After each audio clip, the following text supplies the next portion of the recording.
అదే RTV app వార్తల్ని క్షణాల్లో చదివే అవకాశం ఉంటుంది. ఒక న్యూస్ పేపర్, ఒక టెలివిజన్ ఛానల్ మీ చేతుల్లో ఎప్పుడూ ఉంటాయి.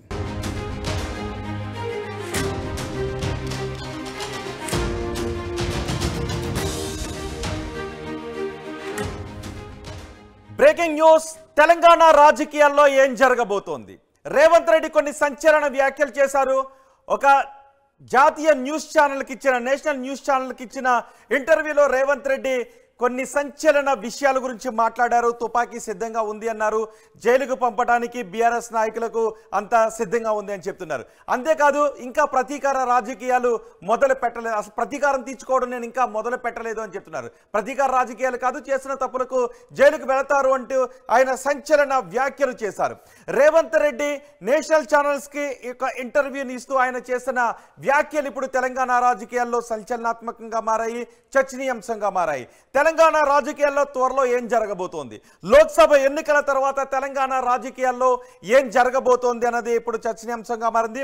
ఒక్కసారి రేవంత్ రెడ్డి నేషనల్ న్యూస్ ఛానల్కి ఇచ్చిన ఇంటర్వ్యూలో ఆయన మాట్లాడిన మాటలేంటో మనం ఒక్కసారి ఆర్టీవీ స్క్రీన్ పైన చూద్దాం. ఆ టెక్స్ట్లో నేను మీకు వివరించబోతున్నాను. కేసీఆర్ నన్ను జైలుకు పంపించాడు అనే భావనలో రేవంత్ రెడ్డి ఉన్నారు. అంతేకాదు ఆయన బిడ్డ ఎంగేజ్మెంట్కి కూడా సరిగ్గా చూడనివ్వలేదు, సరిగా హాజరు కానివ్వలేదు అంటూ ఆ భావంలో రేవంత్ రెడ్డి ఉన్నారు. కేసీఆర్ పై ప్రతీకారం ఇంకా మొదలు పెట్టలేదు, ప్రతీకారాన్ని మొదలు పెట్టారా అంటూ హోస్ట్ అడిగిన ప్రశ్నకు ప్రతీకారాన్ని ఇంకా మొదలు పెట్టలేదు అన్నారు. అంతేకాదు ఆయన బీఆర్ఎస్ నాయకులు సింహం బయటకు వచ్చింది అంటూ వ్యాఖ్యలు చేస్తున్నారు. సింహం బయటకు వచ్చింది అనే వ్యాఖ్యలు ఇప్పుడు బీఆర్ఎస్ నాయకులు చేస్తూ ఉన్నారు కదా అనే క్వశ్చన్ అడిగినప్పుడు నేను పిల్లుల్ని కుక్కల్ని కొట్టను, డైరెక్ట్గా సింహాన్నే కొడతాను అంటూ రేవంత్ రెడ్డి సంచలన వ్యాఖ్యలు చేశారు. అందుకు తుపాకీ కూడా సిద్ధంగా ఉంది. సింహం అని చెప్తున్నారు కదా, బయటకు రానివ్వండి, తుపాకీ సిద్ధంగా ఉంది అని రేవంత్ రెడ్డి అన్నారు. ఒక్కటే బుల్లెట్, తుపాకీ సిద్ధంగా ఉంది, ఒక్కటే బుల్లెట్, ఖేల్ ఖతం అంటూ రేవంత్ రెడ్డి మాట్లాడారు. అంతేకాదు కేసీఆర్ కు చర్లపల్లి జైల్లో డబుల్ బెడ్రూమ్ రెడీగా ఉంది అంటూ రేవంత్ రెడ్డి మాట్లాడారు. సరిగ్గా ఇక్కడే కొన్ని అనుమానాలు కలుగుతున్నాయి. రేవంత్ రెడ్డి ఏం చేయబోతున్నారు? రేవంత్ రెడ్డిని జైలుకు పంపించారు, బీఆర్ఎస్ ప్రభుత్వం జైలుకు పంపించింది కాబట్టి రేవంత్ రెడ్డి కూడా బీఆర్ఎస్ నేతలను జైలుకు పంపించాలని అనుకుంటూ ఉన్నారా? అందుకే డబుల్ బెడ్రూమ్ సిద్ధంగా ఉంది, చల్లపల్లి జైలు అంటూ ఉన్నారు. అయ్యా కొడుకు బిడ్డను ఒకే జైల్లో ఉంచుతా, ఒక్కొక్కరు ఒక్కొక్క చోట ఎందుకు, అందరినీ ఒకే చోట ఉంచుతా అంటూ రేవంత్ రెడ్డి కొన్ని వ్యాఖ్యలు చేశారు. అంతేకాదు కవిత ప్రస్తుతం అరెస్ట్ అయ్యి తిహార్ జైల్లో ఉన్నారు. ఆ విషయం గురించి కూడా ఆయన మాట్లాడారు. కవిత తెలంగాణలో జరిగినటువంటి అవినీతికి ఆమె అరెస్ట్ కాలేదు, ఢిల్లీలో జరిగినటువంటి అవినీతి కేసులో అరెస్ట్ అయ్యారు అని. అంటే తెలంగాణలో జరిగినటువంటి అవినీతి జరిగింది అని చెప్తున్నారు కాంగ్రెస్ నాయకులు, రేవంత్ రెడ్డి అదే చెప్తున్నారు. సో ఆ కేసులో కేసీఆర్ కుటుంబం మొత్తాన్ని జైల్లో పెడతాను అనే విధంగా రేవంత్ రెడ్డి మాట్లాడారు. కేసీఆర్ ఉన్నంత కాలం రేవంత్ రెడ్డి ఉంటాడు, కేసీఆర్ నన్ను జైల్లో పంపించాడు, కేసీఆర్ నన్ను జైలుకి పంపించాడు అనే భావంలో రేవంత్ రెడ్డి ఉన్నారు. కుమార్తె ఎంగేజ్మెంట్ని కూడా చూడనివ్వలేదు అనే భావంలో రేవంత్ రెడ్డి ఉన్నారు. ప్రతీకార రాజకీయాలు మొదలు పెట్టలేదన్నారు. నేను ప్రతీకారం తీర్చుకోవడం ఇంకా మొదలు పెట్టలేదు అని రేవంత్ రెడ్డి అంటూ ఉన్నారు. ఎన్నికలు అయిన తర్వాత తెలంగాణ రాజకీయాల్లో ఏం జరగబోతుంది? అంతేకాదు కవిత అరెస్ట్ వచ్చే ఎన్నికల్లో సెంటిమెంట్ని క్రియేట్ చేస్తుందంటే కేసీఆర్ అరెస్ట్ అయి ఉంటే సెంటిమెంట్ క్రియేట్ చేసి ఉండేది, కవిత అరెస్ట్ సెంటిమెంట్ని క్రియేట్ చేయదు అని చెప్తున్నారు. అంటే కేసీఆర్ను ఒకవేళ ఇప్పుడు అరెస్ట్ లాంటి పరిణామాలు జరిగితే అది సెంటిమెంట్గా మారుతుంది కాబట్టి ఎన్నికలు అయ్యేంత వరకు ఎదురు చూస్తున్నారు అనే రేవంత్ రెడ్డి మాట్లాడారు. అదే విషయం ఇప్పుడు చర్చనీయాంశంగా మారింది. ఒక్కసారి రేవంత్ రెడ్డి గతంలో మనం చాలా సందర్భాల్లో చూసాం, ఆయన చాలా భావోద్వేగంతో ఊగిపోయారు. పలు సందర్భాల్లో రేవంత్ రెడ్డి అరెస్ట్ల సందర్భాల్లో ఏం జరిగిందో ఒకసారి మనం చూద్దాం. రేవంత్ రెడ్డి కుమార్తె నిశ్చితార్థానికి ముందు ఓటుకు నోటు కేసులో అరెస్ట్ అయ్యారు. ఆ తర్వాత 2-3 సార్లు కూడా రేవంత్ రెడ్డిని పోలీసులు ఇంటికొచ్చి మరి అరెస్ట్ చేశారు. రేవంత్ రెడ్డిని అత్యంత బాధ పెట్టింది ఆయన కుమార్తె నిశ్చితార్థానికి ముందు జరిగినటువంటి అరెస్ట్. ఆ అరెస్ట్లో రేవంత్ రెడ్డి కొన్నాళ్ళు జైల్లోనే ఉన్నారు. కుమార్తె నిశ్చితార్థానికి కూడా ఆయన జైలు నుంచి హాజరయ్యారు. ఒకసారి రేవంత్ రెడ్డి కుమార్తె నిశ్చితార్థానికి ముందు జరిగిన అరెస్ట్, ఓటుకు నోటు కేసులో జరిగిన అరెస్ట్ సందర్భంలో ఏం జరిగిందో ఆర్టీవీ స్క్రీన్ పైన మనం చూద్దాం. ఇప్పుడు మీరు ఆర్టీవీ స్క్రీన్ పైన చూస్తున్నారు. ఇప్పుడు జరుగుతున్న ఈ అరెస్ట్ 2015 సమయంలో ఎమ్మెల్సీ ఎన్నికల్లో ఎమ్మెల్యేలను ప్రలోభ పెట్టడానికి రేవంత్ రెడ్డి ప్రయత్నించారు. 5 కోట్ల రూపాయలు ముడుపులు ఇవ్వడానికి ప్రయత్నించారు అంటూ ఏసీబీ ఆ రోజు రేవంత్ రెడ్డిని అరెస్ట్ చేసింది. రేవంత్ రెడ్డిని అరెస్ట్ చేసి అక్కడ నుంచి జైలుకు తీసుకువెళ్లారు. రేవంత్ రెడ్డిని అరెస్ట్ చేసి జైలు తీసుకువెళ్లారు. ఆ తర్వాత రేవంత్ రెడ్డి కుమార్తె పెళ్లి కూడా ఆయన, కుమార్తె నిశ్చితార్థానికి కూడా ఆయన జైలు నుంచే వచ్చారు. ఆ దృశ్యాలు మనం ఆర్టీవీ స్క్రీన్ పైన చూస్తున్నాం. రేవంత్ రెడ్డిని 2015లో ఓటుకు నోటు కేసులో అరెస్ట్ చేస్తున్న దృశ్యాలు, రేవంత్ రెడ్డిని అత్యంత కలిచివేసిన దృశ్యాలు. ఆ జైలుకి వెళుతూ ఉన్నప్పుడు, అరెస్ట్ చేస్తూ ఉన్నప్పుడు ఆయన మీసం మెలేశారు. మీసం మెలేస్తూ నా మీద కక్ష సాధింపు చర్యలు చేపడుతున్నారు, నేను ప్రతీకారం తీర్చుకుంటా, ఇంతకింత మీరు కూడా పొందుతారు అంటూ, అనుభవిస్తారు అంటూ ఆయన ప్రతిజ్ఞ చేశారు. మీసాన్ని మెలేశారు. రేవంత్ రెడ్డిని ఓటుకు నోటు కేసులో అరెస్ట్ చేస్తున్న దృశ్యాలు ఇప్పుడు మీరు ఆర్టీవీ స్క్రీన్ పైన చూస్తున్నారు. 2015లో ఆయన టీడీపీలో ఉన్నప్పుడు ఓటుకు నోటు కేసు చోటు చేసుకుంది.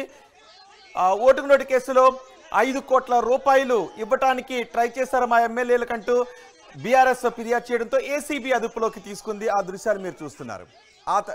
ఆ తర్వాత జైల్లో నుంచి రేవంత్ రెడ్డి జైల్లో ఉన్నారు. ఆ తర్వాత కుమార్తె నిశ్చితార్థం జరుగుతుంది. ఇప్పుడు మీరు ఆర్టీవీ స్క్రీన్ పైన చూస్తున్నారు కుమార్తె నిశ్చితార్థానికి సంబంధించిన దృశ్యాలు. కుమార్తె నిశ్చితార్థానికి 12 గంటల పాటు పెరోల్ పైన ఆయన బయటకు వచ్చారు. 12 గంటల పాటు కోర్టు అనుమతితో నిశ్చితార్థం వరకు బయటకు వెళ్ళడానికి అనుమతి లభించడంతో ఆయన బయటకు వచ్చారు.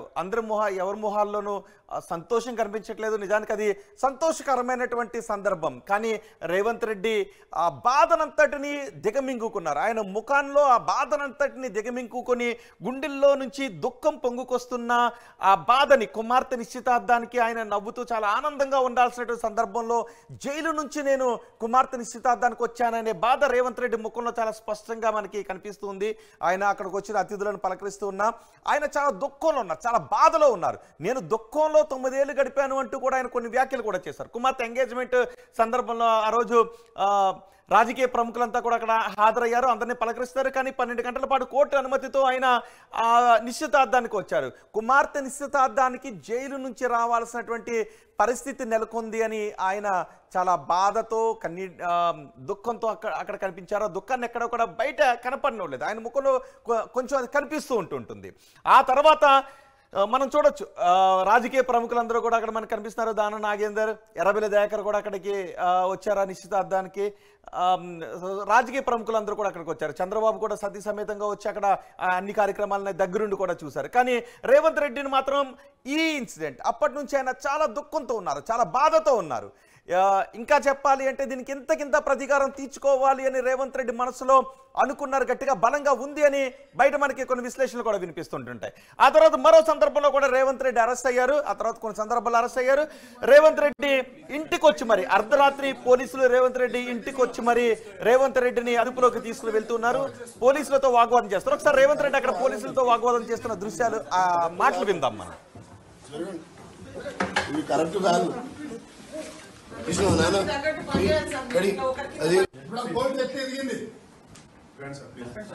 ఫస్ట్ బయటికి పండి, ఫస్ట్ మీరు బయటికి పండి, మీకు ఏం కావాలి బయటికి పోయి చెప్పండి.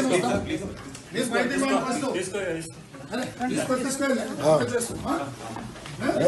మనం చూసాం రేవంత్ రెడ్డి అడుగుతూ ఉంటారు, అర్ధరాత్రి తలుపులు పగల కొట్టుకుని మీరు లోపలికి ఎలా వస్తారు, మీకు అసలు అనుమతి ఎక్కడిది, మీకు పర్మిషన్ ఏముంది అని రేవంత్ రెడ్డి పోలీసులతో వాగ్వాదానికి దిగుతారు. కానీ అందరూ చుట్టుముట్టి రేవంత్ రెడ్డి మాట్లాడుతూ ఉండగానే అక్కడ నుంచి రేవంత్ రెడ్డిని ఎత్తుకుపోతారు.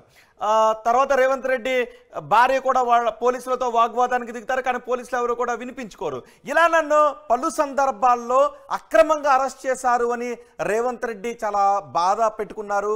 అన్నిటికంటే రేవంత్ రెడ్డిని ఎక్కువగా బాధకు గురి చేసిన అరెస్టు 2015లో జరిగిన అరెస్టు, ఓటుకు నోటు కేసులో ఆయన కొన్నాళ్ళు జైల్లోనే ఉన్నారు. కుమార్తె నిశ్చితార్థానికి కూడా జైలు నుంచే హాజరు కావడం ఆయన అత్యంత కలిచివేసింది. ఎప్పటికీ ఆ విషయాన్ని ఆయన మర్చిపోలేకపోతున్నారు. ఆ విషయం గురించి రేవంత్ రెడ్డి భాగ్యలక్ష్మి ఆలయం దగ్గర కొన్ని మాటలు చేశారు. ఈటెల రాజేందర్ నేను అమ్ముడుపోయానని అన్నారు. ఆ విషయం కానీ నేను ఎవరికి అమ్ముడుపోలేదు అంటే ఆయన ఏడుస్తూ కన్నీటితో మాట్లాడారు రేవంత్ రెడ్డి. ఆయన ఆ సందర్భంలో ఏం మాట్లాడారు ఒకసారి చూద్దాం. కేసీఆర్ సర్వం పెట్టినా నా ఇంటి కడుగొనలేడు, గుర్తు పెట్టుకోరా. వాడి సర్వం దారబోసిన రేవంత్ రెడ్డి ఎంచుక కూడా కొనలేడు, కాలు కోటింగ్ కూడా తాకలేడు బిడ్డ. 7 మంది అన్నదమ్ముల్లో సర్వం పెట్టి కొట్లాడతాం. ఇది చేతగా తన కాదు. ఇవాళ నా కళ్ళల్లో నీళ్ళు వచ్చి ఉండొచ్చు. ఇది ఆవేదన దుఃఖం. 9 ఏళ్ళు ఉగ్గబట్టుకొని కొట్లాడినా. నా బిడ్డలు అగ్గం ఉంటే కూడా జైలు నుంచి వచ్చి జైలు పోయినా. ఆస్తంత పెట్టి 7 మంది అన్నదమ్ములు బిడ్డ మా సర్వం పెట్టి కొట్లాడతాం. అమ్ముడు బయటమంటావా? ఈ అమ్మ కేసీఆర్ సర్వం పెట్టిన రేవంత్ రెడ్డి భాగ్యలక్ష్మి ఆలయం దగ్గర కన్నీటితో మాట్లాడారు. దుఃఖాన్ని దిగమింగుకుంటూ మాట్లాడారు. దుఃఖాన్ని ఆపుకోలేక ఆయన మాట్లాడారు. సో రేవంత్ రెడ్డి అక్కడ మాట్లాడారు. కుమార్తె లగ్గం జరుగుతున్నప్పుడు, నిశ్చితార్థం జరుగుతుంది. ఆ రోజు నిశ్చితార్థానికి ఆయన జైలు నుంచి వచ్చారు. ఆ రోజు నన్ను జైలు నుంచి వచ్చే విధంగా చేశారు, కల్లారా సరిగ్గా చూసుకోనివ్వలేదు అంటూ ఆయన బాధను వెళ్ళగక్కారు. సో ఈ ఇన్సిడెంట్స్ అన్ని రేవంత్ రెడ్డి తొలి అరెస్ట్ దగ్గర నుంచి జరిగిన పరిణామాలన్నీ కూడా రేవంత్ రెడ్డి మనసులో చాలా బలంగా నాటుకుపోయాయి. అందుకే ఆయన ఎలా అయినా సరే తెలంగాణకు ముఖ్యమంత్రి కావాలి అని చాలా కష్టపడ్డారు. సో తెలంగాణలో కాంగ్రెస్ అధికారంలోకి వచ్చింది, రేవంత్ రెడ్డి ముఖ్యమంత్రి అయ్యారు. మరి ఇప్పుడేం జరగబోతోంది? రేవంత్ రెడ్డి ముఖ్యమంత్రి అయిన తరువాత బీఆర్ఎస్ ప్రభుత్వం ఉన్నప్పుడు జరిగినటువంటి ఒక్కొక్క అవినీతిని బయటకు తీస్తున్నామని చెప్తున్నారు. కాళేశ్వరంలో జరిగిన అవినీతిని బయటకు తీస్తున్నామని చెప్తున్నారు. కాళేశ్వరంలో 1,00,000 కోట్ల అవినీతి జరిగింది, దాన్ని బయటకు తీస్తాము, ఖచ్చితంగా బాధ్యులందరూ కటకటాల వెనక్కి వెళతారు అని చెప్తున్నారు. దానిపైన జ్యుడిషియల్ ఎంక్వైరీ వేశారు. ఇప్పటికే ఆ జ్యుడిషియల్ ఎంక్వైరీలో కాళేశ్వరంలో అవినీతి జరిగిందనే విషయాలు బయటకు వస్తున్నాయని చెప్తున్నారు. మరోవైపు ఫోన్ ట్యాపింగ్ అంశం తెలంగాణ రాజకీయాల్లో పెద్ద ఎత్తున చర్చనీయాంశం అవుతున్న విషయం ఫోన్ ట్యాపింగ్ రేవంత్ రెడ్డి ఇంటి పక్కనే ఒక పెద్ద కార్యాలయాన్ని కూడా ఏర్పాటు చేశారు. రేవంత్ రెడ్డిని ఎప్పటికప్పుడు రేవంత్ రెడ్డి ఫోన్ని ట్యాప్ చేసి ఆయన విషయాలను కనుగొంటూ ఉన్నారు అని కూడా చెప్తున్నారు. అంతేకాదు ప్రత్యర్థుల వివరాలతో పాటు చాలామంది బిజినెస్ మ్యాన్ వివరాలను కూడా ఫోన్ ట్యాపింగ్ ద్వారా తెలుసుకుంటూ చాలా అక్రమాలకు పాల్పడ్డారు అంటూ బయటకు వస్తున్నాయి. సో ఫోన్ ట్యాపింగ్ అంశంలో త్వరలో ఏం జరగబోతుంది? ఇప్పటికే పోలీసు ఉన్నతాధికారులు అరెస్ట్ అయ్యారు. చాలా మంది రాజకీయ నాయకుల పేర్లను పోలీసు అధికారులు బయటపెట్టారు. వాళ్ళందరికీ నోటీసులు ఇవ్వబోతున్నారు అని తెలుస్తుంది. అయితే మొదటగా ఎక్కడి నుంచి నోటీసులు ఇవ్వాలి అన్న దానిపైన కూడా ఆలోచన చేస్తున్నట్టుగా తెలుస్తోంది. వీటితో పాటు కొన్ని భూ కుంభకోణాలు, ధరణి దగ్గర నుంచి చాలా భూ కుంభకోణాలు జరిగాయి. వీటన్నిటిపైన ఎంక్వైరీ చేస్తున్నామని చెప్తున్నారు. అంతేకాదు రేవంత్ రెడ్డి కేసీఆర్ కుమార్తె కోసం చల్లపల్లి జైల్లో డబుల్ బెడ్రూమ్ ఇంటిని సిద్ధం చేశాను అని ఒక నేషనల్ ఛానల్కి ఇచ్చిన ఇంటర్వ్యూలో ఆయన చెప్పడం ఇప్పుడు సంచలనంగా మారింది, చర్చనీయాంశంగా మారింది.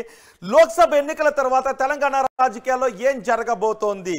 బీఆర్ఎస్ నాయకులను జైలుకి పంపడమే లక్ష్యంగా రేవంత్ రెడ్డి ముందుకు వెళ్తున్నారా అనే విషయంపై పెద్ద ఎత్తున చర్చనీయాంశంగా మారింది. ఇదే అంశంపై మాట్లాడటానికి పెంటపాటి పుల్లారావు గారు సీనియర్ విశ్లేషకులు మనకు అందుబాటులో ఉన్నారు. ఒక్కసారి మనం ఆయనతో మాట్లాడదాం. పుల్లారావు గారు నమస్తే అండి. నమస్కారం. పుల్లారావు గారు, రేవంత్ రెడ్డి ఒక నేషనల్ న్యూస్ ఛానల్కి ఇచ్చిన ఇంటర్వ్యూలో ఆయన మాట్లాడిన మాటలు ఇప్పుడు తెలంగాణ రాజకీయాల్లో పెద్ద ఎత్తున చర్చనీయాంశంగా మారాయి. ఇంకా ప్రతీకారం నేను మొదలు పెట్టలేదు అని చెప్తున్నారు. తుపాకీ సిద్ధంగా ఉంది, గోలీ తీసుకొడితే కేల్ కథం అంటున్నారు. డబుల్ బెడ్రూమ్ ని సిద్ధం చేశాను చర్లపల్లి జైల్లో కేసీఆర్ కుటుంబం కోసం అని అంటున్నారు. ఒకసారి రేవంత్ రెడ్డి మాట్లాడిన మాటలను ఏ విధంగా చూడాలి? ఆ రోజు ఆయన ఇబ్బంది జరిగినప్పుడు ఆయన పదవులైన వ్యక్తి ఒక మాజీ ఎమ్మెల్యే, చాలా జూనియర్ పొలిటీషియన్. ఇవాళ ముఖ్యమంత్రి తెలంగాణ. నేను రెవెన్యూ తీసుకుంటానంటే ఆయనకే నష్టం. తీసుకుంటే తీసుకో, కానీ బయట చెప్పగానే ఇంక ఎక్స్పోజ్ అయిపోయారు కదా మీరు. అది తర్వాత పక్కన కేసీఆర్ కదా, సామాన్యమైన వ్యక్తి కాదు కదా. రాజకీయాల్లో రెవెన్యూ కూడా తీసుకోకుండా ఉండటమే రెవెన్యూ. అది కూడా అర్థం చేసుకోవాలి. సోనియా గాంధీ గారు ఆయన భర్త చచ్చిపోయాక డిఎంకే కారణం అని 5 సంవత్సరాలు మాట్లాడారు. తర్వాత ఇప్పుడు క్లోజెస్ట్ వాళ్ళ మీద ఏం యాక్షన్ తీసుకోలేదు, దగ్గర అయిపోయారు. రాజకీయంలో నన్ను ఎప్పుడూ మీరు ఏదో అన్యాయం చేశారు అంటే దాని మీద కక్ష తీసుకోవటంలో వేస్ట్ అయిపోతారు. రేవంత్ రెడ్డి ముఖ్యమంత్రిగా ఉన్నాడు, పెద్ద పదవులు ఉన్నాడు, చాలా విశేషంగా ఆయనే విజయం సాధించాడు తెలంగాణలో కాంగ్రెస్ తరఫున. ఇప్పుడు రెవెన్యూకి రాగానే వచ్చే ప్రశ్న ఏంటంటే, తెలంగాణ కాంగ్రెస్ గవర్నమెంట్ వాళ్ళ తరఫున రెవెన్యూ తీసుకుంటున్నారా, రేవంత్ రెడ్డి గారి తరఫున రెవెన్యూ తీసుకుంటున్నారా? ఆ ప్రశ్నలు ముందరకు వస్తున్నాయి. నిన్నటి నుంచి వినపడేదంతా అది. బయట మాట్లాడరు కాంగ్రెస్ కార్యకర్తలు, నాయకులు. అంటే రేవంత్ రెడ్డి ఆయన అరెస్ట్ ని, కుమార్తె నిశ్చితార్థానికి ముందు జరిగిన ఆ సమయంలో జరిగిన పరిణామాలను రేవంత్ రెడ్డి ఇంకా మనసులో పెట్టుకున్నారు. ఆయన చాలా రగిలిపోతూనే ఉన్నారు. ఆ బాధను ఇంకా ఆయన దిగమింగుకుంటూ ఉన్నారు. సో కేసీఆర్ అరెస్ట్ కోసం ఆయన వెయిట్ చేస్తున్నారు, ఎదురు చూస్తున్నారు అని అనుకోవాల్సిన అవసరం ఉంటుందంటారా? ఆయన ఎదురు చూసుకోవచ్చు, ఆయన లోపల కేసీఆర్ కి జైల్లో పెడితే ఆనందపడవచ్చు, కానీ అది కరెక్ట్ మూవ్. అది ఇప్పుడు వరకు చాలా తెలివితేటలుగా రేవంత్ రెడ్డి చేసి ముఖ్యమంత్రి అవ్వాడు. ఇప్పుడు ఆయన చేసేదంతా ఏమైపోతుందంటే మళ్ళీ అంతా సెట్ బ్యాక్ వచ్చేస్తాడు.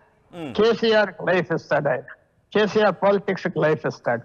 రెవెన్యూ మీద చేశాడా అని వస్తాడు, కేసీఆర్ కి ఎక్కడ లేని బలం వస్తాడు.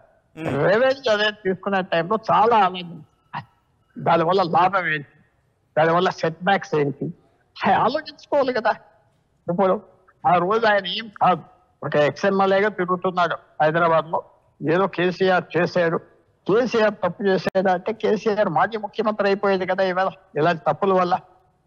అది ఆయన ఆలోచించుకోవాలి, ఆయన ఇంట్రెస్ట్ ఆయన చూసుకోవాలి. సరే పార్లమెంట్ ఎలక్షన్స్ తర్వాత చేసేస్తాను ఇది ఏదంటే పార్లమెంట్ ఎలక్షన్స్ లో ఏమాత్రమైన ఆ రిజల్ట్స్ బట్టి ఉంటుంది. ఆ రిజల్ట్స్ ఎలాగొస్తాయి, ఆ రిజల్ట్స్ నా అభిప్రాయంలో ప్రాంతీయ పార్టీలు మారిపో అనుకున్నట్టుగా ఒక నాయకుడు పోతే అలా ఉంటాయి. అవన్నీ ఆయన ఆలోచించుకొని చక్కటి సలహాలు తీసుకొని మొదలుకు వెళ్ళాలి. ఇప్పుడు నేను అడిగిన ప్రశ్న ఏమిటి, ఆయన రెవెన్యూ ఆయన తరఫున తీసుకుంటున్నాడా, కాంగ్రెస్ పార్టీ తరఫున తీసుకుంటున్నాడా, క్యాబినెట్ ఏమైనా కన్సల్ట్ చేసేదా, అది కనుక్కోవాలి.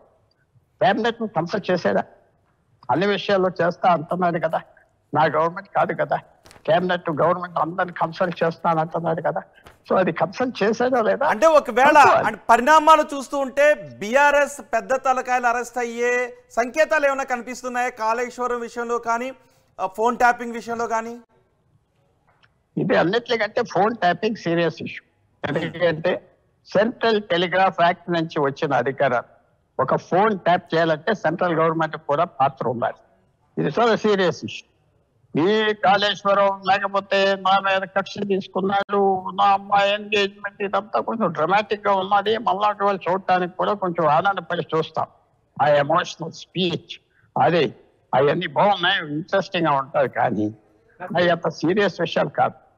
కాళేశ్వరం మీద కేసు రిజిస్టర్ చేస్తారు, హైకోర్టుకి వెళ్తారు, ఆ కరప్షన్ చూపెట్టారు. కరప్షన్ లేదంటే ఏం చేయగలిగింది లేదు. ఒక ప్రభుత్వం తప్పు నిర్ణయాలు తీసుకుంటే తప్పు నిర్ణయాలకు శిక్ష లేదు, జ్ఞాపకం పెట్టుకోండి.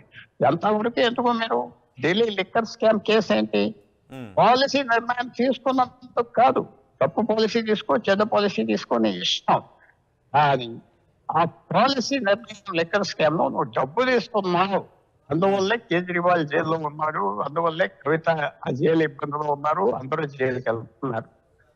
కవిత ఇప్పుడు కాళేశ్వరం అవన్నీ డబ్బు ట్రాన్సాక్షన్ చూపెట్టాలి, ఈ డబ్బు తీసుకున్నారని. లేకపోతే అరెస్ట్ చేస్తారు, 2 రోజుల తర్వాత బెయిల్ తీసుకుని బయటకు వచ్చి జై జై అని వస్తారు.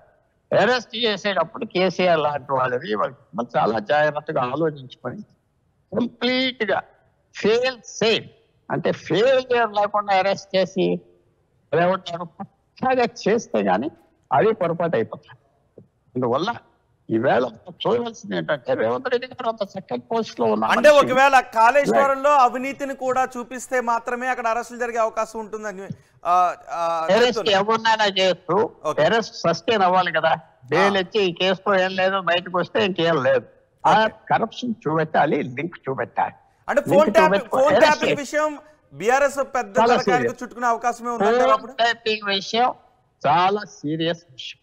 ఎందుకంటే దేశ సెక్యూరిటీ యాక్ట్స్ వస్తాయి, చాలా వస్తాయి. సెంట్రల్ గవర్నమెంట్ అని ఇంకా ఎందుకు దింపలేదు స్టేట్ గవర్నమెంట్ నాకు అర్థం అవ్వలేదు.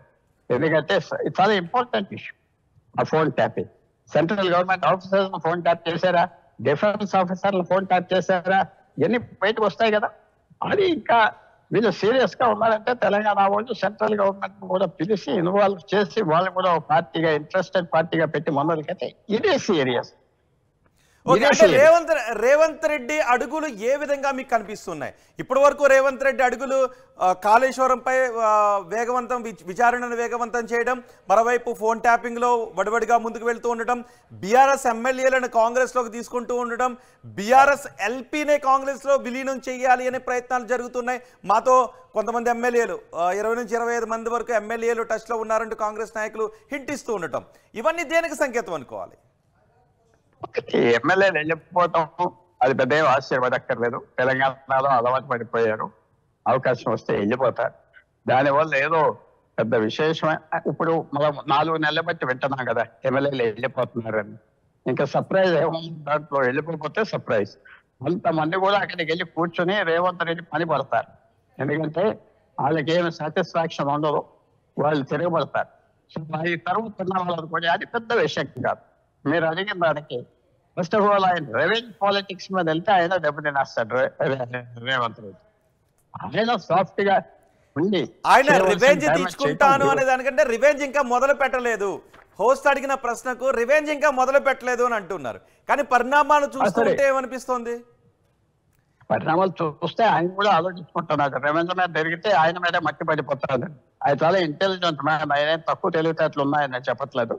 అదే కొంచెం డ్రామాటిక్ గా ఎమోషనల్ గా మాట్లాడటం అది కూడా ప్రజలకు ఇష్టం కదా. ఇలాంటివన్నీ విని అది కొంచెం బాగుంటుంది కదా చూడటానికి. ఎవరైనా అలా మాట్లాడితే ఈ రోజుల్లో టీవీ మనం చూస్తాం. అంతేగాని ఆయన ఆలోచించకుండా దిగుతాడని మాత్రం నేను అనుకోవట్లేదు. చాలా ఒకవేళ ఫోన్ ట్యాపింగ్ విషయంలో రేవంత్ రెడ్డి ఏమన్నా సీరియస్ స్టెప్స్ తీసుకుంటే రేవంత్ రెడ్డి సర్కారు దాన్ని ప్రతీకార చర్యలుగా చూడాల్సినటువంటి అవసరం ఉంటుంది అప్పుడు? లేదు, నేను అక్కడ ఒప్పుకోను. ఫోన్ ట్యాపింగ్ అనేది పట్టుకోవాలి. కరప్షన్ ఎలా పట్టుకుంటారో, ఎవరు చేసినా పట్టుకోవాలి. సమయం ముహూర్తం లేదు. ఎలక్షన్ రోజునైనా పట్టుకోవచ్చు, వాడి పెళ్లి రోజైనా పట్టుకోవచ్చు, కూతురు పెళ్లి రోజైనా పట్టుకోవచ్చు. కరప్షన్ ఫోన్ ట్యాపింగ్ ఒక లెవెల్. ఫోన్ ట్యాపింగ్ చాలా serious. Privacy invasion, security invasion. కొంతమంది పోలీస్ ఆఫీసర్స్ కూర్చొని ఎవరో రాజకీయ నాయకులు చెప్తా ఉంటే వాళ్ళ ఫోన్లు వీళ్ళ ఫోన్లు వెళ్ళటం, తీసుకోవటం, ఎక్స్ప్లాయిట్ చేయటం ఇది చాలా సీరియస్ అప్పుడు. అది రేవంత్ రెడ్డి ఒక్క సబ్జెక్ట్ మీద వెళితే ఆయన రెవెన్యూ తీసుకోనట్టుగా రెవెన్యూ తీసుకోవచ్చు. మిగతా హైదరాబాద్ జైల్లో పెట్టారు, మన ఇలా చేశారు, అలాగా రేవంత్ రెడ్డి అన్ని డ్రామాటిక్ గా ఉన్నాయి. సినిమా డైలాగ్ లో ఉన్నాయి. ఎందుకంటే తెలుగు సినిమా అంతా హైదరాబాద్ లో ఉన్నది కాబట్టి మనం కూడా మాట్లాడగలం. అంటే రేవంత్ రెడ్డి మాటలు సినిమా డైలాగ్ లాగా ఉన్నాయా, లేకపోతే ఒక బాధను గుండెల్లో దాచుకున్న విధంగా కనిపిస్తుందా? కుమార్తె నిశ్చితార్థానికి ఆయన జైలు నుంచి వచ్చారు. అది నాకు ఆశ్చర్యం వేస్తుంది. ఈవేళ ప్రజలకి ఇలాంటి విషయాల్లో ఏమన్నా సింపతి ఉంటుందా? మనం ఫోన్లు టీవీల మీద చూస్తున్నాం కదా, చితకొట్టేసుకోవటం, పొలుసుకోవటం. ఆ సీసీటీవీ కెమెరాలు మనకు చూపెడుతున్నారు కదా, అవి ఎంత అలవాటు అయిపోయాం కదా. అది ఎవరు ఇలాంటి వాటికి ఎవరికైనా సింపతి వస్తారా? పక్కన ఉన్న పౌరుదారులు దిగమంటే ఆయనకే దెబ్బ. ఎస్, రేవంత్ రెడ్డి గారు మీరు చాలా ఎమోషనల్ గా మాట్లాడుతున్నారు, ఎమోషనల్ గా మాట్లాడుతున్నారు. చాలా నేను చెప్పేది చాలా గొప్ప ముఖ్యమంత్రి అంటున్నాను. చాలా ఇంటెలిజెంట్ మ్యాన్, చాలా ఇంటెలిజెంట్ పొలిటీషియన్. ఏమైతే మంత్రి చేయకుండా ముఖ్యమంత్రి అయిపోయాడు. కాంగ్రెస్ పార్టీలో అందరిని పక్కన తప్పించేశాడు. కాంగ్రెస్ పార్టీలో ఆయనకి ఈక్వల్ గా ఎవ్వరు లేరు. ఇవాళ ఎవరు లేరు. మీరు బయటికి అలా ఫోటోలు గిటోలు పెట్టుకుని తిరుగుతున్నారు కానీ Revanth Reddy boss, all powerful chief minister. Delhi పూర్తిగా ఆయనకి లొంగున్నారు. అలాంటి వ్యక్తి ఇప్పుడు ఎమోషనల్ గా ఇవన్నీ చెప్తా ఉంటే ఓవర్ డ్రామాటిక్ గా ఆయనే దెబ్బతింటాడు ఆయన ఇమేజ్. అంటే గత ప్రభుత్వం రేవంత్ రెడ్డి విషయంలో కక్షపూర్తిగా వ్యవహరించింది అనుకోవడానికి ఆస్కారం ఉందా? అది చేస్తే ఇంకా ఇవన్నీ మర్చిపోవచ్చు కదా. 9 సంవత్సరాలు అయింది అనుకుంటా. 9 సంవత్సరాలు ఆయన ముఖ్యమంత్రి మర్చిపోలేదని చెప్తున్నారు రేవంత్ రెడ్డి. ఆ భాగ్యలక్ష్మి ఆలయం దగ్గర ఆయన ప్రతిజ్ఞ చేసినప్పుడు కూడా అవన్నీ మర్చిపోలేదు. గుండెల బాధ అలాగే ఉంది అంటే ఆయన ఏడుస్తూ మాట్లాడారు, కన్నీటి పర్యంతమైతూ మాట్లాడారు. రేవంత్ రెడ్డి గారు కొద్దిగా నేను ఎప్పుడో చెప్పే ఇది బ్రిలియంట్ మ్యాన్. ఆయన తెలివితేటలు, ఆయన బ్రిలియన్స్ కి నేను తక్కువ అంటలేదు, ఒక్క మాట తక్కువ అంటలేదు సుమా. కానీ ఇది కొంచెం ఓవర్ డ్రామాటిక్ కదా. ఇది ఇది ఎలాగుంటుందంటే పొలిటికల్ లీడర్స్ నరేంద్ర మోడీని, అమిత్ షాని జైల్లో పెడతానికి ఎంతో ప్రయత్నం చేశారు 10 సంవత్సరాలు యూపీఏ గవర్నమెంట్ లో 2004 నుంచి 2014. వాళ్ళందరినీ మళ్ళీ బీజేపీలో తీసుకున్నది కదా, దాంతో సంబంధం ఉంచదా ఉండవు. ఆ రెవెన్యూ అనేది పాలిటిక్స్ లో ఎవరు పట్టించుకోరు. నువ్వు పైచే వచ్చింది, నీ అవసరం ఉన్నది కదా, అంతే. ఆయన చాలా ఇంకా ఇంటెలిజెంట్ గా పోవాలంటే నేను చెప్తున్నా, సాఫ్ట్ అప్రోచ్ ఉండాలి కేసీఆర్. సాఫ్ట్ అప్రోచ్ తోనే కేసీఆర్ పాస్ చేయగలరు. హార్డ్ అప్రోచ్ తో పాస్ చేయలేదు. హార్డ్ అప్రోచ్ తో కుదరు కేసీఆర్ పాస్ చేయడానికి. సాఫ్ట్ అప్రోచ్ అదిలో మంచిగా ఉన్నట్టుగా ఉండి తినేయటం వస్తే కేసీఆర్ దెబ్బతింటాడు. అంతేగాని ఇది అసలు పబ్లిక్ కూడా కొద్దిగా ఆలోచించుకోండి. మీరే చూస్తారు కదా, కూనులు, మర్డర్లు, రేప్ యాక్టివిటీలు CCTV మీద కనపడుతున్నాయా లేవా చెప్పండి. మీరు చూస్తున్నారు కదా, చూస్తున్నారా? టీవీ మీద చూపెడుతున్నారు కదా, ఇలా చంపించాడు, వాడిని ఇలా చేశాడు, రఘు తీశాడు, రౌడీ. ఇక పబ్లిక్ ఈ ఇమేజెస్ కి ఇన్యూర్ అయిపోయారు. ఇంగ్లీష్ లో ఇన్యూర్ అంటే అసలు ఇంపాక్ట్ లేదు వాళ్ళకి, ఇంపాక్ట్ లేదు. ఒకవేళ రేవంత్ రెడ్డి అంటూ ఉన్నట్టుగా ఎలక్షన్స్ తర్వాత ఏమైనా విపరీత స్టెప్స్ తీసుకుంటే బీఆర్ఎస్ అగ్రనాయకత్వాన్ని అరెస్ట్ చేస్తే ఎటువంటి పరిణామాలు ఉండే అవకాశం ఉంటుంది? ఎలక్షన్ తర్వాత ఆయన అన్నట్టుగా 16 ఎంపీలు రాకపోతే రేవంత్ రెడ్డికి యాక్షన్ తీసుకోడు, ఏం తీసుకోడు. ఆయనకి 16 ఎంపీలు గెలవాలి, ఆ ప్రయత్నంలోనే ఉన్నాడు. చాలా తెలివితేటల మనిషి. ఆ ఓవైసీతో ఒకటి పెట్టుకుని అక్కడ అన్ని ఓట్లు వేసుకుని బీజేపీని అటాక్ చేయకుండా అప్పుడు కేసీఆర్ని అటాక్ చేస్తున్నాడు. ఎందుకు చేస్తాడు? బీజేపీ వాళ్ళు మా మీద కన్ను లేదు, మేము గెలుస్తామని కూర్చున్నారు. వాళ్ళ మీద ఫుల్ అటాక్ చేస్తాడు. ఎలక్షన్స్ లో 16 సీట్లకి ట్రై చేస్తాడు. బీజేపీ వాళ్ళకి 1 వస్తాయా 10 వస్తాయా నేనేం చెప్పట్లేదు, కానీ అసలు టార్గెట్ బీజేపీ. వాళ్ళకి సీట్లు రాకుండా చేస్తాడు రేవంత్ రెడ్డి. కానీ ఈ హడావుడి అంతా బీఆర్ఎస్ చేస్తున్నాడు. ఒక సైడ్ షో, అది డిఫ్లెక్షన్ షో. చాలా బ్రిలియంట్ మ్యాన్ రేవంత్ రెడ్డి. బీజేపీని నిశ్శబ్దంగా కూర్చోబెట్టాలి, బీజేపీ మళ్ళీ అటాక్ చేయకుండా ఉండాలి. వాళ్ళు మొదలు పెడితే అల్లర్లు అయిపోతాం, వాళ్ళు ఎక్కువ చెడతారు. రేవంత్ రెడ్డి చాలా బ్రిలియంట్ మ్యాన్ అంటున్నారు. ఫైనల్ గా చెప్పండి, రేవంత్ రెడ్డి ప్రతీకారం మొదలు పెట్టలేదు అని అంటున్నారు. ఆయన వ్యవహార శైలి చూస్తూ ఉంటే ప్రతీకారం మొదలు పెడతారు అనే విధంగా ఉందా? మీకు ఆ డౌట్ పెట్టదు. ఎందుకంటే ఆయన పౌడిదారులో వాళ్ళు కొద్దిగా ఏదో అబద్ధాలు ఆడతారు ముఖ్యమంత్రి దగ్గర, వాళ్ళు అలా లోతుకి దింపేస్తారు. ఇది క్లెవర్. బ్రిలియంట్ అంటే brilliant part of brilliance cleverness. అంటే ఆ బ్రిలియంట్ లో ఒక భాగం క్లెవర్నెస్. క్లెవర్నెస్ అంటే వీళ్ళు నన్ను ముంచడానికి వస్తారు, పౌడుతున్నారని కూడా అర్థం చేసుకుంటాడు. ఈ తప్పుడు దారి మీద వెళ్ళడు. ఆయన ముఖ్యమంత్రిగా ఉండటమే బెస్ట్ రెవెంజ్ కేసీఆర్. ఆయన ముఖ్యమంత్రి కూర్చొని సెక్రటేరియట్ లో కూర్చుంటమే కేసీఆర్ కి ఆ బొమ్మ కనపడితే అదే రెవెంజ్ కదా. ఈ మాటలు అంటే ఆల్రెడీ నన్ను జైలుకి పంపించారు కదా, ఒక్కసారైనా కూడా బీఆర్ఎస్ నేతలను జైలుకి పంపించాలి అనే ఆలోచనలో రేవంత్ రెడ్డి ఉన్నారు అని రాజకీయ వర్గాల్లో చర్చ జరుగుతోంది. అంటే సహజంగా అలా అనుకోరా నేతలు? ఎవరు అనుకోరంటారా? లెట్ us imagine కేసీఆర్ గారి మీద ఏదో కేసు పెడతారు, పోలీసులు పెడతారు, అరెస్ట్ చేస్తారు, జైలుకి తీసుకెళ్తారు, జైల్లో పెడతారు. 2 రోజుల తర్వాత బెయిల్ తీసుకుని వస్తాడు. దాంతో అయిపోయిందా? జైలు వెళ్తా కరుణానిధిని అలాగ మధ్యరాత్రి పట్టుకెళ్ళిపోయారు, మీకు జ్ఞాపకం ఉన్నదో లేదు.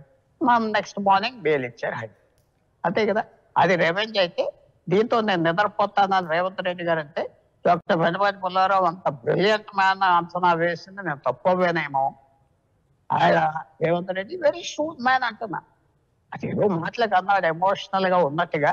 అంటే రాజకీయాల్లో అంత సాఫ్ట్ గా ఆలోచిస్తారా? సాఫ్ట్ గా అంటే క్లెవర్ గా. తమిళనాడులో చూసాం, ఆంధ్రప్రదేశ్ లో చూస్తున్నాం, తెలంగాణలో ఇప్పుడు మళ్ళీ ఫెయిల్ అవ్వారు కదా. సాఫ్ట్ గా చేసి కనింగా చేయాలి, కానీ అల్లరి చేసి హడావిడి చేస్తే ఏమొస్తుంది? నువ్వు సాఫ్ట్ గా చెయ్యి, నువ్వు మెల్లిగా చెయ్యి. నేనేం చెప్పా, ఫోన్ ట్యాపింగ్ లాంటి విషయం ఇంకొక ఎక్కడ దొరకదు. Phone tapping is the most serious offence possible. Phone tapping జ్ఞాపకం పెట్టుకోండి. ఆ ఫోన్ ట్యాపింగ్ మీదే ఆయన వెంటనే సెంట్రల్ గవర్నమెంట్ కూడా ఇన్వాల్వ్ చేస్తే సెక్యూరిటీ ల్యాబ్స్ ఉన్నది అని చెప్తే వాళ్ళు వస్తారు, సిబిఐకి అప్పచెప్తారు. ఈయన అది సీరియస్ అవుతుంది. కాళేశ్వరం లేకపోతే నా కూతురు ఎంగేజ్మెంట్, ఇదంతా చక్కటి ఎంజాయ్మెంట్, ఎంటర్టైన్మెంట్. అది సీరియస్ అంటే. Right, thank you very much Pentapati Pullarao గారు. రేవంత్ రెడ్డి ఒక జాతీయ ఛానల్ కు ఇంటర్వ్యూ ఇస్తూ ఆయన చేసిన వ్యాఖ్యలపై ఇప్పుడు తెలంగాణ రాజకీయాల్లో పెద్ద ఎత్తున చర్చ జరుగుతోంది. రేవంత్ రెడ్డి ఇంకా ప్రతీకారాన్ని మొదలు పెట్టలేదు అని చెప్తున్నారు. హోస్ట్ అడిగిన ప్రశ్నకు ప్రతీకారం మొదలు పెట్టారంటే ఇంకా ప్రతీకారాన్ని మొదలు పెట్టలేదు, తుపాకీ సిద్ధంగా ఉంది అని అంటున్నారు. బీఆర్ఎస్ నాయకులు సింహం బయటకు వచ్చింది అని అంటూ ఉంటే ఆ క్వశ్చన్ అడిగినందుకు సింహం బయటకు వస్తే తుపాకీ సిద్ధంగా ఉంది, ఒక గోలీతో కేల్ కథం అంటూ ఉన్నారు. అంతేకాదు చర్లపల్లి జైల్లో డబుల్ బెడ్రూమ్ సిద్ధంగా ఉంది అని రేవంత్ రెడ్డి మాట్లాడారు. ఆయన బిడ్డ నిశ్చితార్థాన్ని కూడా సరిగ్గా చూడడం లేదు, కక్ష సాధింపుతో జైలుకి పంపించారు అనే కోపం రేవంత్ రెడ్డిలో ఉంది. దాన్ని గతంలో రేవంత్ రెడ్డి భాగ్యలక్ష్మి ఆలయం దగ్గర ఆయన కన్నీటి పర్యంతం అయితే చెప్పారు. బిడ్డ ఎంగేజ్మెంట్కి ఏ విధంగా జైలుకి పంపించారు, బిడ్డ ఎంగేజ్మెంట్ సమయంలో ఏ విధంగా జైలు నుంచి వచ్చారనే విషయాన్ని కూడా ఆయన గుర్తు చేసుకున్నారు. ఇప్పుడు ఆయన నవ్వుతూ మాట్లాడుండొచ్చు కాక, కానీ ఆ దృశ్యాల్లో మాత్రం భాగ్యలక్ష్మి ఆలయం దగ్గర రేవంత్ రెడ్డి మాట్లాడినప్పుడు ఆయన ఏడుస్తూ మాట్లాడారు. సో ఇప్పుడు లోక్సభ ఎన్నికల తర్వాత తెలంగాణ రాజకీయాల్లో ఏం జరగబోతోంది? ఆల్రెడీ చర్లపల్లి జైల్లో డబుల్ బెడ్రూమ్ సిద్ధంగా ఉంది. కేసీఆర్ కుమారుడు కొడుకుని చల్లపల్లి జైలుకి పంపించడానికి సిద్ధంగా ఉంది. అన్ని కేసులు ఉన్నాయి అని చెప్తున్నారు. ఆల్రెడీ కాళేశ్వరంలో జ్యుడిషియల్ ఎంక్వైరీ ప్రారంభమైంది. మరోవైపు ఫోన్ ట్యాపింగ్ విషయంలో కూడా తెలంగాణ ప్రభుత్వం చాలా సీరియస్గా ముందుకు వెళ్తోందని చెప్తున్నారు. సిద్ధంగా ఉంది, రాజకీయ నాయకులకు నోటీసులు ఇవ్వడానికి రంగం సిద్ధమైందని చెప్తున్నారు. మరి లోక్సభ ఎన్నికల తర్వాత ఏం జరగబోతోంది అనేది ఇప్పుడు రేవంత్ రెడ్డి నేషనల్ ఛానల్కి ఇచ్చిన ఇంటర్వ్యూలో మాట్లాడిన మాటల ఆధారంగా పెద్ద ఎత్తున చర్చనీయాంశమైంది. చూద్దాం ఏం జరుగుతుందో.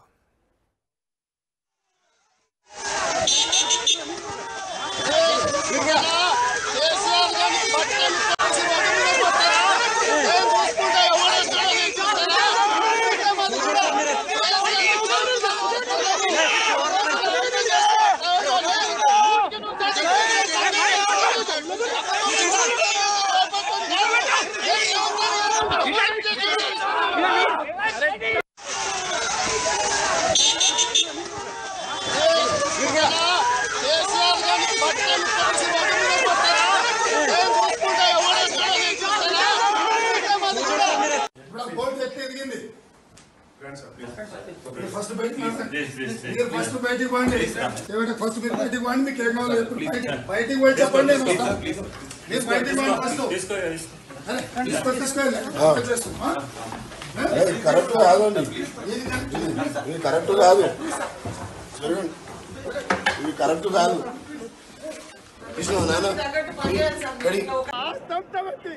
ఏడు మంది బిడ్డ మా సర్వం పెట్టి కొట్లాడతాం. అమ్ముడు బయట ఈ అమ్మ కేసీఆర్ సర్వం పెట్టినా నా ఇంటి కనుగొనలేడు. గుర్తు పెట్టుకోరా, వాడి సర్వం దారబోసిన రేవంత్ రెడ్డి ఎంచుక కూడా కొనలేడు. కాలు కోటింగ్ కూడా తాకలేడు. బిడ్డ 7 మంది అన్నదమ్ముల్లో సర్వం పెట్టి కొట్లాడతాం. ఇది చేతగా తన కాదు. ఇవాళ నా కళ్ళలో నీళ్ళు వచ్చి ఉండొచ్చు. ఇది ఆవేదన, దుఃఖం. 9 ఏళ్ళు ఉగ్గబట్టుకొని కొట్లాట. నా బిడ్డ మరిన్ని వీడియోస్ కోసం ఛానల్ ని సబ్స్క్రైబ్ చేయండి. లేటెస్ట్ అప్డేట్స్ కోసం వాట్సాప్ ఛానల్ ని ఫాలో చేయండి. అండ్ లింక్ డిస్క్రిప్షన్ లో ఉంది.